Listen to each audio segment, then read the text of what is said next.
Margaret Sullivan stands before a weathered farmhouse door in Cedar Falls, Iowa, her trembling hand frozen mid-knock. 20 years have passed since she left this place with nothing but a suitcase and a broken heart. Now, at 45, she's returned to face the man she never stopped loving, and the secret that drove her away.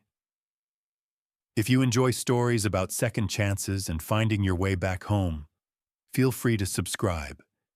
It really helps the channel. And let me know in the comments, where are you listening from? None of them knew that an old letter hidden in her mother's attic would soon reveal the truth that could either heal their wounds or destroy them forever. The knock echoes through the quiet afternoon air like a gunshot. Footsteps approach from inside, heavy work boots on hardwood floors that creak with age. The door opens slowly, and there he stands. Thomas Garrett, the man who still haunts her dreams every single night. Salt and pepper hair frames a face lined by years of hard work under the Iowa sun, but those piercing blue eyes remain unchanged. Kind, yet searching her face for answers she's not ready to give. Time stops between them, two hearts recognizing what they'd lost and never found again.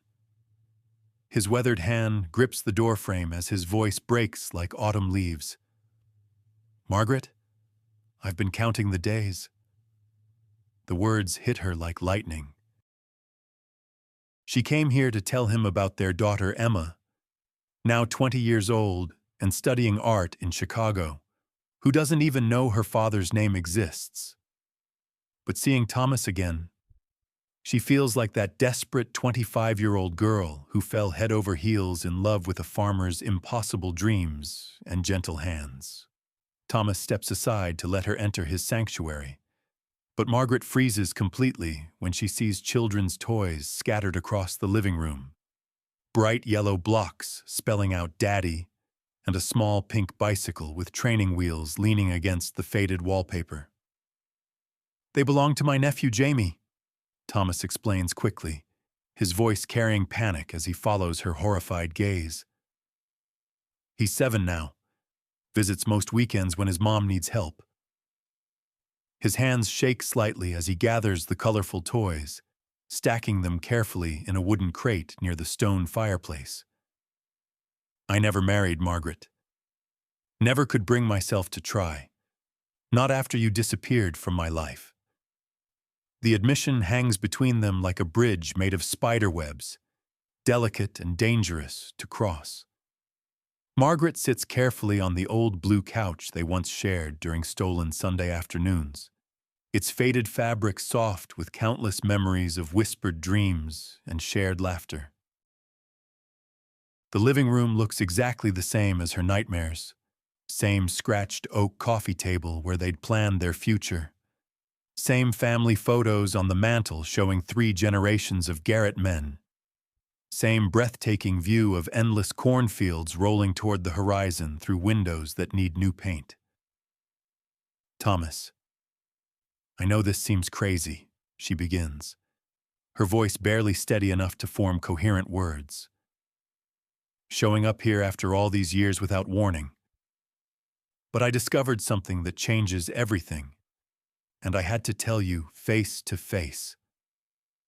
Thomas settles into his late father's burgundy recliner, leaning forward with the desperate attention of a drowning man reaching for rope.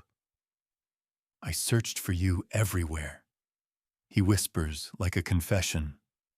"Hired private detectives, called every Sullivan in 3 states, even drove to Chicago twice hoping to spot you on some random street corner." Margaret's heart clenches with 20 years of regret as she opens her mouth to explain about their daughter. "Thomas, we have a—" But the words die in her throat as his face suddenly drains of all color, going white as fresh snow. "Our daughter?" he breathes, the words barely audible. Before Margaret can confirm his worst fears and greatest hopes, gravel crunches ominously in the driveway outside like approaching thunder. A red Honda Civic pulls up fast, dust swirling around its wheels in angry clouds. Margaret's stomach plummets to her shoes. She recognizes that car and the furious energy radiating from it. Emma Catherine Sullivan storms up the wooden porch steps, her vibrant auburn hair catching the late afternoon sunlight like fire, pure rage radiating from every determined stride. She wears faded jeans and a Chicago Art Institute sweatshirt, looking exactly like Margaret did at 20, but with twice the attitude and 3 times the stubborn streak. "Mom, what the absolute hell is going on here?" Emma demands, bursting through the front door without bothering to knock, her green eyes blazing with betrayal. "You told me this was a business trip to Des Moines for your graphic design client, not some mysterious farmhouse visit in the middle of nowhere." Thomas stares in complete shock at the young woman before him, his mouth hanging open like he's seeing a ghost come to life. She has his mother Ruth's distinctive auburn hair, his own stubborn chin that juts out when angry, and eyes that flash with the same passionate fire he remembers from Margaret's youth. Emma's sharp gaze darts suspiciously between Margaret and Thomas, taking in their stricken faces and the obvious tension crackling in the air like electricity before a tornado. "Who exactly is this man, Mom? And why are we really here instead of at some boring hotel conference room?" Margaret struggles desperately for words while Thomas remains frozen in his chair, completely overwhelmed by seeing his daughter for the first time in her life. Emma notices the unmistakable family resemblance immediately. The shape of Thomas's strong jaw matches her own perfectly. The way he tilts his head when thinking mirrors her own unconscious habit. Even their hands have the same long, artistic fingers. Her voice drops to a dangerous whisper as the impossible pieces fall into their terrible places. "Oh my God, are you my father?" The question hits the room like a physical blow, sucking all the air from the space. Thomas grips the worn leather arms of his chair until his knuckles turn bone white, his mouth opening and closing soundlessly like a fish gasping for water. Margaret feels the carefully constructed walls she'd built around this devastating secret crumbling like a house of cards in a hurricane. Emma's eyes dart frantically between them, reading the awful truth written clearly in their stunned, guilty silence. "You are," she breathes, backing slowly toward the door as realization crashes over her like a tidal wave. "You're my father, and she never told me. My whole damn life she's been lying to my face." Her voice rises with each word, 20 years of unanswered questions suddenly finding their heartbreaking answer. Thomas finally finds his voice, rough with overwhelming emotion and 2 decades of grief.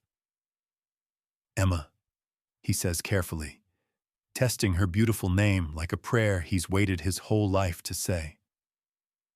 "I swear on my father's grave, I didn't know you existed. If I had known, I would have moved heaven and earth to find you both." Emma laughs bitterly, tears starting to flow down her flushed cheeks like rivers of pain. "Of course you didn't know, because she never tells anyone the complete truth about anything important." She whirls on Margaret with devastating accusation burning in her eyes. "How could you do this to me? To him? My entire life I've wondered about my father, dreamed about meeting him, and you let me believe he simply didn't want me in his life." Margaret reaches out desperately with trembling hands. "Emma, sweetheart, please let me explain the whole complicated story." But Emma is already moving toward the door, her whole body shaking with betrayal, rage, and heartbreak. "I can't even look at either of you right now," she says, her voice cracking like broken glass. "I need space to think about this nightmare." The screen door slams behind her with the finality of a coffin lid, leaving Margaret and Thomas alone with 20 years of secrets, lies, and lost time suddenly torn wide open between them like a bleeding wound that might never heal. The silence stretches between them like a chasm 20 years deep. Thomas sits motionless in his father's chair, staring at the door where his daughter disappeared, while Margaret wraps her arms around herself on the couch, fighting back tears that threaten to drown her completely. Finally, Thomas speaks, his voice hollow as an empty grave. "Tell me everything." So Margaret does. She explains how she discovered her pregnancy 3 weeks after their terrible fight about his family's crushing farm debt, how his mother Ruth had cornered her at the bank and made it crystal clear that Margaret wasn't good enough for the Garrett name, would never be welcomed into their family, and would only drag Thomas down into poverty and shame. "I was 25 and terrified," Margaret whispers, her hands trembling like autumn leaves. "Your mother said I was selfish for trying to trap you with a baby when the farm was already failing. She said if I really loved you, I'd disappear and let you find someone who could actually help save your family's legacy instead of destroying it." Thomas's face hardens with anger and disbelief. "My mother said that to you?" Margaret nods, wiping away tears. "I packed that night and drove to Chicago. I planned to come back after Emma was born, when I was stronger and could prove I wasn't just some gold-digging burden. But months turned into years, and every time I picked up the phone to call you, I heard Ruth's voice telling me I wasn't worthy of your love." She looks directly into his eyes, seeing the pain there. "I was a coward, Thomas. I should have fought for us, but I was so young and scared of being rejected by the man I loved more than my own life." Before Thomas can respond, headlights sweep across the living room windows, and Sheriff Bradley's patrol car pulls into the driveway with Emma sitting stiffly in the passenger seat. Sheriff Bradley, a heavy-set man in his 60s with kind eyes behind wire-rimmed glasses, escorts a defiant Emma back to the porch. "Found her on Route 30 with a flat tire," he explains to Margaret and Thomas, who have rushed outside. "She was trying to hitchhike back to Chicago when her car broke down. Good thing I was making my evening rounds." Emma's eyes are red from crying, but her jaw is set with stubborn determination. "I called the police in Chicago to report myself missing before I left," she announces coldly. "I'm 20 years old and can go wherever I want." Sheriff Bradley nods gravely. "That's true, miss, but your mother filed a missing person report when she couldn't reach you. Had me worried something serious had happened." He tips his hat to Margaret. "Mrs. Sullivan, I presume? Been wondering when you'd come back to Cedar Falls. Your daughter's got your spirit, I'll give her that." Emma crosses her arms defiantly. "I'm not staying here another minute. This whole situation is insane." Sheriff Bradley looks between the three of them, clearly sensing the family drama crackling in the air like electricity. "Well, I can't force you to stay, but it's getting dark, and there's a storm coming in from the west. Might be safer to work things out in the morning when everyone's thinking clearer." He heads back to his patrol car, then turns back with a meaningful look. "Emma, your grandmother Ruth Garrett is still alive, you know? Lives at Sunset Manor Nursing Home if you're interested in learning more about your family history." Emma's defiant expression falters as she processes this information, and Margaret feels her blood run cold. The next morning arrives gray and heavy with unshed rain. Emma sits alone at a corner table in Maple Street Diner, mechanically stirring sugar into her coffee while staring out the window at the sleepy main street of Cedar Falls. The diner is a classic small-town establishment with red vinyl booths, black and white checkered floors, and the smell of bacon grease hanging in the air like memories. Dolores Chen, the 55-year-old owner with silver-streaked hair and sharp eyes, approaches Emma's table with the coffee pot and a knowing smile. "You're Ruth Garrett's granddaughter, aren't you?" she says without preamble, refilling Emma's cup. "Got that distinctive auburn hair and stubborn chin. I remember when your mother used to come in here with Thomas, back when they were young and foolish in love." Emma looks up, startled. "You knew my parents?" Dolores slides into the booth across from her, abandoning any pretense of professional distance. "Honey, this is Cedar Falls. Everyone knows everyone's business, especially when it involves the Garretts and Sullivans. Those two families had a feud that made the Hatfields and McCoys look like a minor disagreement." She leans forward conspiratorially. "Your mother was blamed for nearly bankrupting the farm, you know. Ruth spread gossip all over town that Margaret was a gold digger who seduced Thomas to get her hands on the family land. Of course, most of us knew that was garbage, but Ruth could be mighty persuasive when she wanted to protect her precious son." Emma's coffee grows cold as Dolores continues. "Truth is, your father worked 3 jobs after Margaret left, paid off every penny of that debt within 5 years. Never dated another soul, neither. Just pined away for your mother like some character in a romance novel." Emma feels her anger toward Thomas beginning to crack around the edges. "What about my grandmother?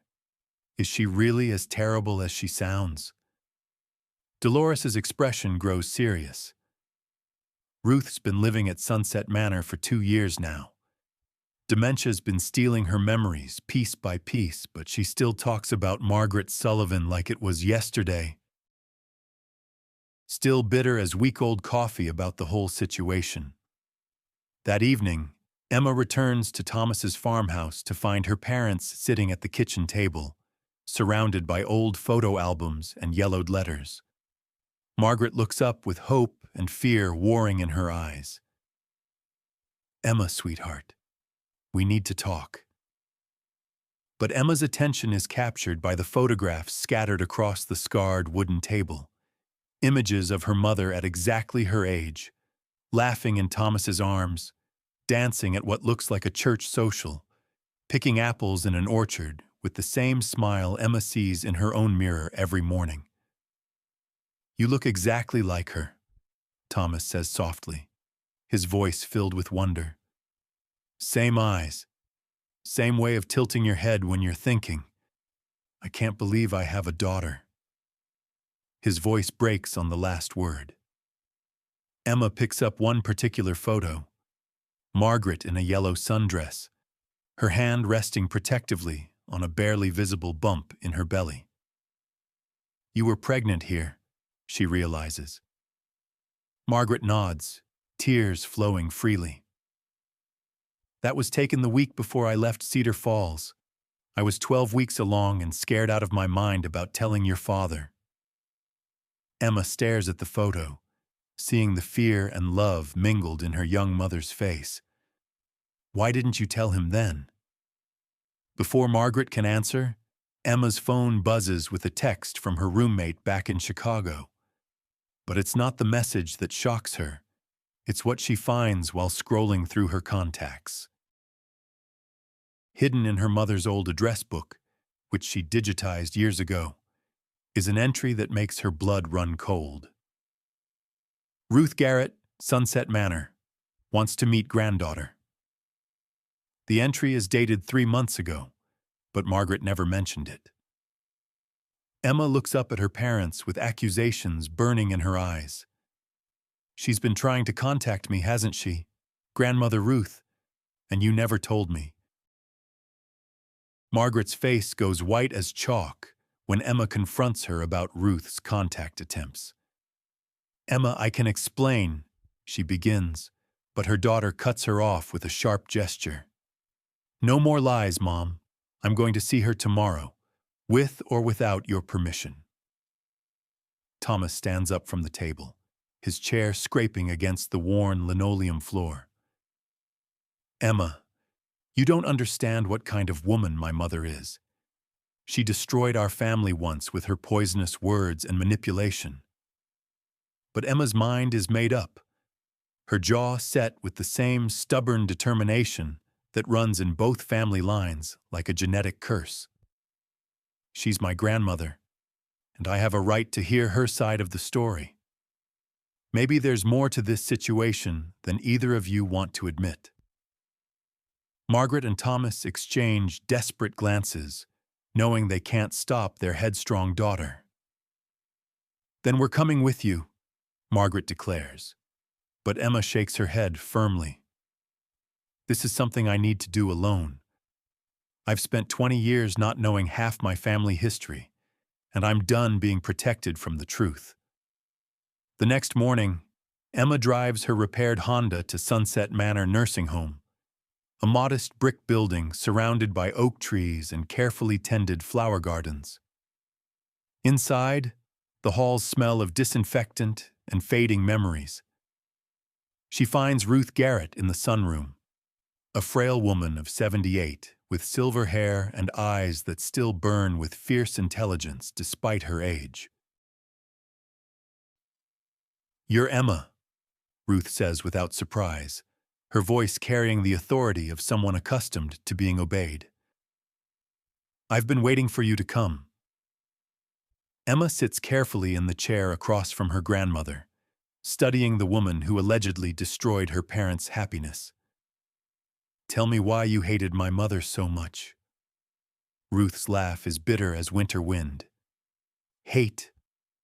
Child, I loved my son more than my own life.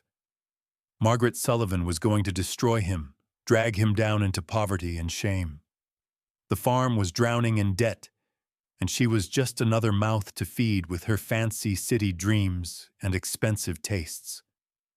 But as Ruth speaks, Emma notices something troubling in her grandmother's eyes, a confusion that comes and goes like clouds across the sun.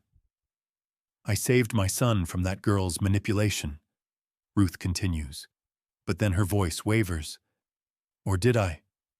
Sometimes I can't remember which letters I sent and which ones I kept safe." Emma leans forward, sensing something crucial. "What letters, grandmother?" Ruth's hands begin to shake as memories surface like bubbles from deep water. The letters she wrote to Thomas after she left. So many letters, begging him to forgive her, telling him about the baby. I had to protect him from her lies and manipulation. I saved them all, every single one, to prove what kind of woman she really was. Emma's heart stops beating for a long moment. "You kept letters from my mother to my father? For 20 years? Ruth nods, tears beginning to flow down her papery cheeks. "They're in my room, in the wooden box under my bed. I saved them to show Thomas what a liar she was. But then the years passed and I forgot. I forgot why I was saving them." Emma feels the room spinning around her as the full magnitude of the betrayal becomes clear. "Grandmother, do you realize what you've done? You destroyed 3 lives with your interference." Ruth's confused expression crumbles into something approaching remorse. "I was protecting my family. I thought I was doing the right thing." Emma stands up on shaking legs. "I need to see those letters. Now." The wooden box contains 47 letters spanning 2 years, each one more desperate than the last. Emma reads with growing horror as her mother's words reveal a woman destroyed by grief and longing, begging Thomas to forgive her, describing Emma's first steps, her first words, her first day of school. Each letter is a piece of a life Thomas never knew existed, sealed away by his mother's misguided protection. Emma's hands shake as she reads the final letter, dated 2 years after she was born. "Thomas, this is my last attempt to reach you. I understand your silence means you don't want Emma or me in your life. I'll respect your decision and won't contact you again. But know that I love you still, and Emma has your eyes and your gentle heart. If you ever change your mind, we'll be in Chicago. Forever yours, Margaret. Emma drives back to the farmhouse with the box of letters beside her, tears blurring her vision. She finds Margaret and Thomas sitting on the front porch, both looking haggard from a sleepless night of worry.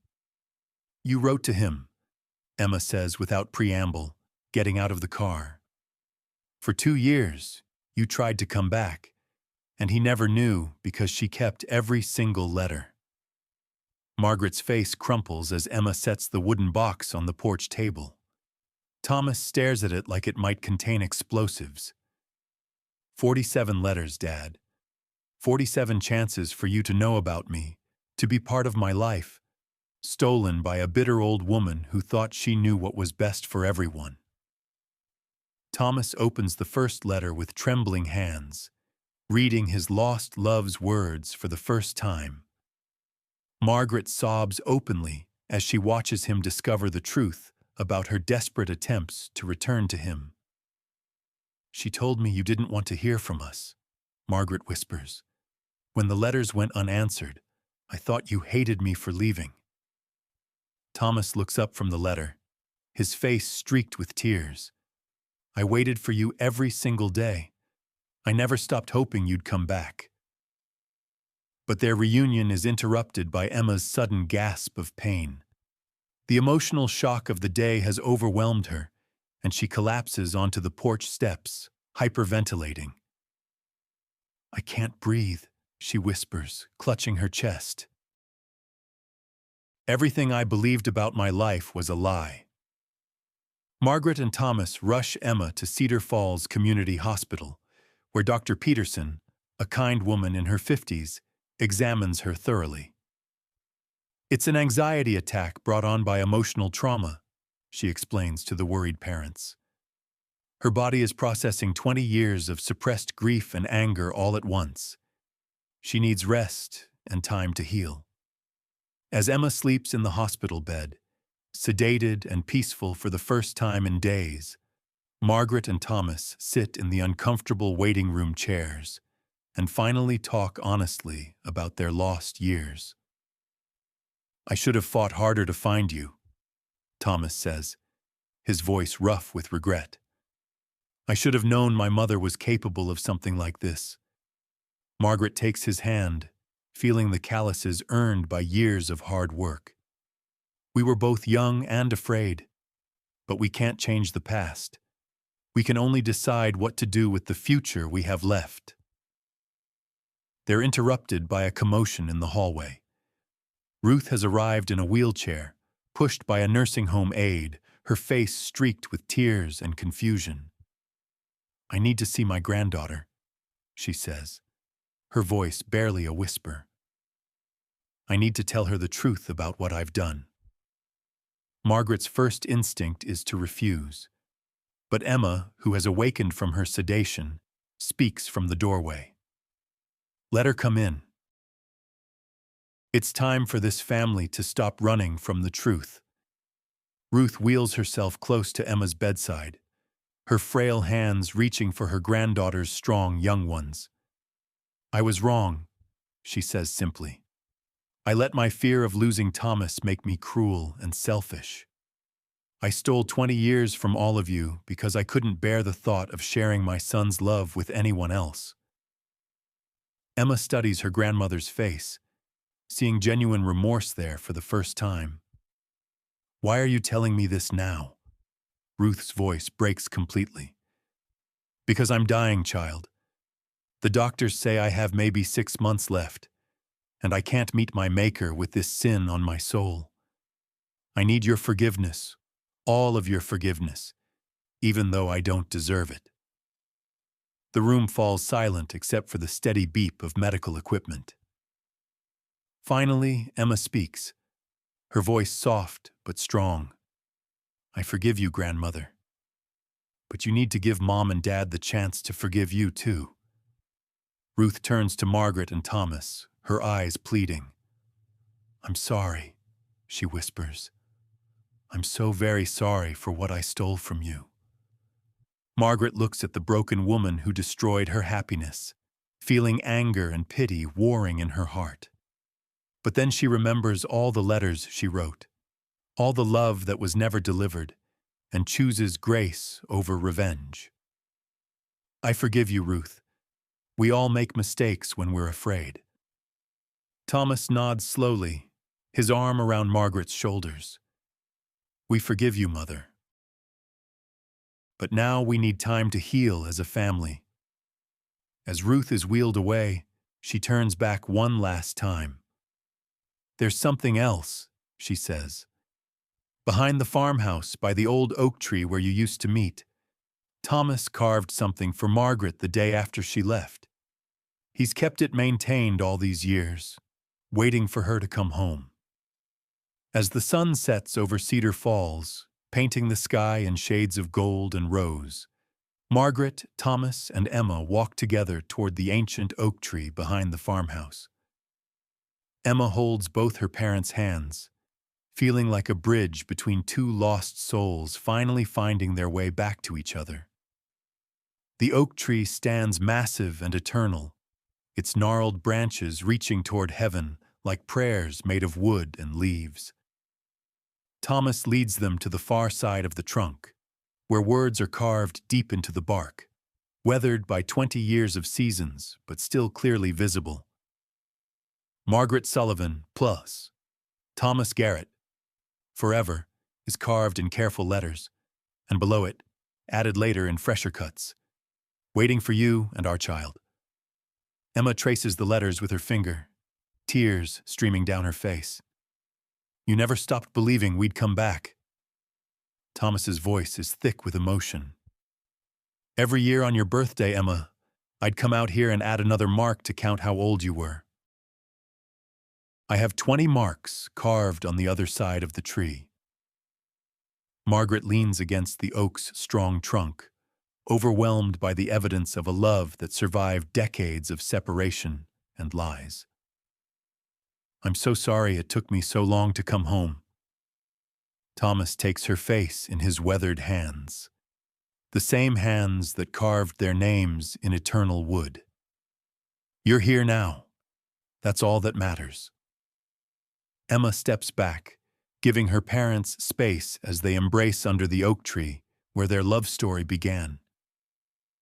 The last rays of sunlight filter through the leaves, creating patterns of light and shadow that dance across their reunited family. We lost 20 years, Margaret whispers against Thomas's chest. But we have the rest of our lives to make up for them. As darkness falls softly over Cedar Falls, 3 silhouettes stand together under the oak tree, 20 years of separation finally ending in the golden promise of a new beginning. The tree that witnessed their first love now shelters their second chance, its roots deep in the Iowa soil, its branches reaching toward infinite possibilities.